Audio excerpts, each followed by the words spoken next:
Hello, Bacho. Let's read the question. Question says, when a satellite moves around the Earth in a certain orbit, the quantity which remains constant is चार option दिए हैं angular velocity, kinetic energy, areal velocity and potential energy. तो इसमें की concept क्या होगा? एक चीज तो क्लियर है, हमें केप्लर्स लॉ यूज करना पड़ेगा, right? And will discuss one by one angular kinetic potential कैसे कांस्टेंट होता है या चेंज होता है, विल सी। ओके, सो सबसे पहले की कंसेप्ट लिखते हैं। की कंसेप्ट,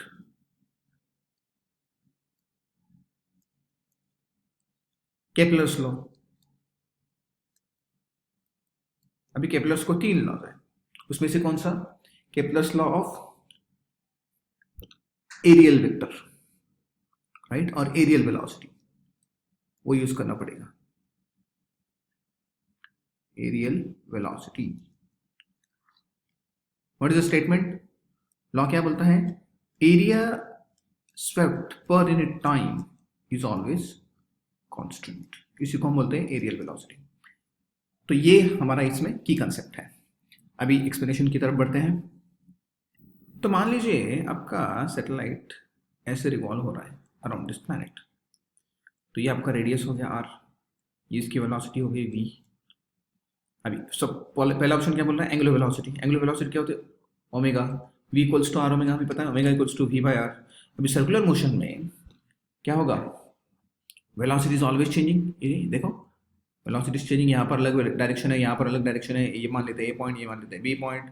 तो वेलोसिटी का डायरेक्शन अलग अलग है। इसका मतलब वेलोसिटी सेम नहीं है। वेलोसिटी सेम नहीं है तो एंगुलर वेलोसिटी भी क्या होगी? सेम नहीं होगी। तो पहला ऑप्शन तो नहीं आएगा। काइनेटिक एनर्जी, काइनेटिक एनर्जी का फॉर्मूला पता है, हाफ एम वी स्क्वायर। अभी देखिए वेलोसिटी चेंज हो रही है, काइनेटिक एनर्जी भी चेंज होगी, तो ये भी नहीं होगा। Potential energy, kinetic energy change हो रही है तो पोटेंशियल एनर्जी भी अकॉर्डिंगली चेंज होगा, क्योंकि ये डिस्टेंस है वो चेंज होगा। तो इसके लिए तीनों ऑप्शंस नहीं होंगे, तो बचा कौन सा? Areal velocity. ये हमारा सही ऑप्शन होगा। अगर इसका एक्सप्लेनेशन देते हैं हम, एरियल वेलोसिटी क्या होती है? Area swept by the planet. तो मान लेते हैं ये एरिया स्वेप्ट है, this is your D A. उसके बाद ये सेकंड है आपका area, D A by D T first, और ये आपका हो गया D A by D T second. ये क्या हो गया? दोनों सेम रहेंगे। D A by D T of first equals to dA by dt of second. This is what the Kepler's second law says, that is of aerial velocity.